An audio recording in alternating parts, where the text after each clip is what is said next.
గాలికి పోయే కంపను గుడ్డ వెలిగించినట్టుగా ఇదే. నేను అన్నది కరెక్టే, మీరు విన్నది కూడా కరెక్టే. గుడ్డ, క్లాత్. అయితే ఈ మాట మనం ఎందుకు అంటున్నాం అని చెప్పేసి అంటే, పవన్ కళ్యాణ్ ఒకవేళ నిజంగానే వచ్చి ఇటువంటి క్లాసెస్ లేకుండా, ఈ గొడవలు లేకుండా మీటింగ్ పెట్టినా కూడా ఇంత హైప్ వచ్చేది కాదు కావచ్చు. ఈ విధంగా కూడా మీటింగ్ జరిగేది కాదు కావచ్చు. కానీ తను ఏం మాట్లాడుతున్న భయంతోనే కొందరు కాంగ్రెస్ నాయకులు బయటకు వచ్చి, సోకాల్ మినిస్టర్లు బయటకు వచ్చి ఏంటంటే పవన్ కళ్యాణ్ తెలంగాణకు రావద్దు, నువ్వు అప్పుడు అదన్నో ఇదన్నో అని చెప్పేసి అనేక రకాలుగా కామెంట్ చేశారు.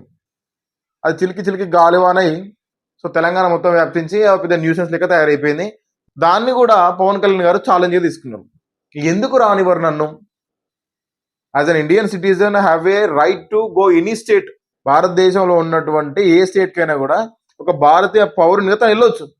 ఈ గడ్డ మీద మీరు కాలు పెట్టొద్దు, ఇక్కడ మీరు మీటింగ్ పెట్టొద్దు అని చెప్పేసి అంటే ఎవరికి అధికారం లేదు.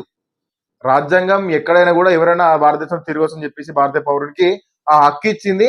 దాని ప్రకారం తను వస్తా అని చెప్పేసి అన్నాడు. ఆ ఏ మీటింగ్ పెడతాడు, ఏం అనౌన్స్ చేస్తాడు అన్న విషయం పక్క పెట్టేస్తే, మీరు రాకముందుకే దాన్ని మొత్తం కూడా హైలైట్ చేసి కూర్చుంటే, ఇప్పుడు డైరెక్ట్ పవన్ కళ్యాణ్ వచ్చిండు, మీటింగ్ పెట్టిండు. సరే మీరు అధికారంలో ఉన్నారు కాబట్టి ఏంటంటే బహిరంగ సభ కాకుండా తన ఇంటికాడ మీటింగ్ పెట్టిండు. ఎక్కడైతే ఏంది, ఆడికి వచ్చే వాళ్ళకంటే కూడా ఆన్లైన్లో చూసే వాళ్ళే ఎక్కువ. ఏం మాట్లాడతారని చెప్పేసే కదా ప్రజలు చూసేది. సో అది ఆన్లైన్లో మాట్లాడినా, మీటింగ్లో మాట్లాడినా, ప్రెస్ మీట్లో మాట్లాడినా, ఏది మాట్లాడినా రావాల్సిన అవుట్పుట్ వచ్చింది ఆల్రెడీ. తను క్లియర్ కట్గా చెప్పేసిండు, నాకు తెలంగాణ మీద చాలా గౌరవం ఉన్నది, తెలంగాణ ప్రజల మీద గౌరవం ఉన్నది, తెలంగాణ విడిపోయినటువంటి ఆ విధానంలో నాకు కొన్ని విధానాలు నచ్చలే అని చెప్పేసి అన్నాడు. సరే ఒక్కొక్కరి భావజాలం ఓ విధంగా ఉంటుంది. అలాగే తనకు ఉన్నటువంటి ప్రేమను కూడా తను ఏంటంటే తెలంగాణ అభిమానాన్ని కూడా తను వ్యక్తీకరించే ప్రయత్నం చేసిండు. సో తెలంగాణకు నేను ఏం చేసిన, ప్రీవియస్ గా తెలంగాణలో కొండగట్టు దేవాలని కూడా నేను ఫండ్ రిలీజ్ చేసిన, వారాహి రిజిస్ట్రేషన్ కు ఆంధ్రప్రదేశ్ వాళ్ళు అడ్డుకున్నా కూడా నాకు తెలంగాణ వాళ్ళే నన్ను పిలిచి రిజిస్ట్రేషన్ కి నాకు ఆహ్వానించారు.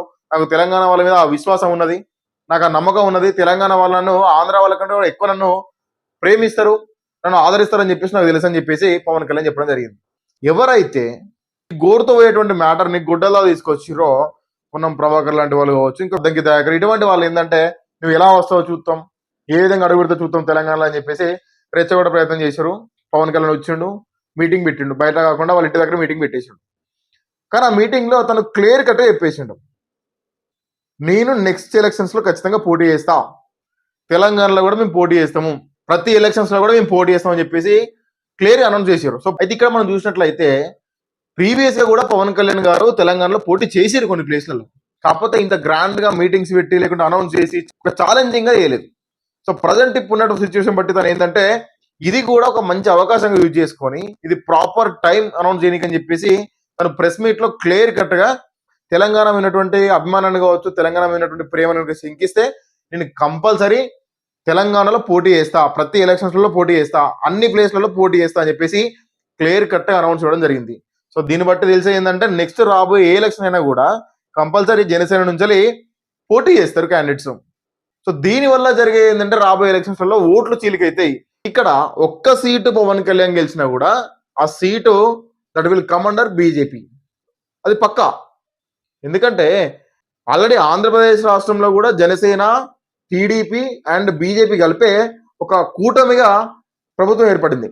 అదే విధంగా ఇక్కడ గెలిచినా కూడా కాంగ్రెస్ లో ఎన్ని సీట్లు వచ్చినా కూడా ఆ సీట్లన్నీ కూడా అండర్ బీజేపీలోకి వెళ్ళిపోతాయి. ఎందుకంటే టీడీపీ ఇప్పుడు ఫామ్ లోకి వచ్చే పరిస్థితి తెలంగాణలో లేదు, బీజేపీ కొంచెం ఫామ్ లోకి వచ్చే పరిస్థితి ఉంది.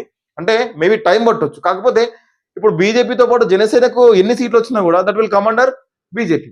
ఈ విధంగా బీజేపీకి ప్లస్, ఇప్పుడు బీఆర్ఎస్ కి కాంగ్రెస్ కి మైనస్. అండ్ పవన్ కళ్యాణ్ గారు మాట్లాడుతూ ఏమన్నారు అని చెప్పేసి అంటే, నన్ను తెలంగాణకు రానివ్వపోవడు, తెలంగాణ గడ్డ మీద అడుగుపెట్టినపోవడు, ఇవన్నీ విషయం పక్క పెట్టండి. ఆంధ్రప్రదేశ్ లో 4.3% సంథింగ్ 4+ ఏంటంటే మనకి నిరుద్యోగం ఉన్నది. అదే తెలంగాణలో 5+ ఉన్నది.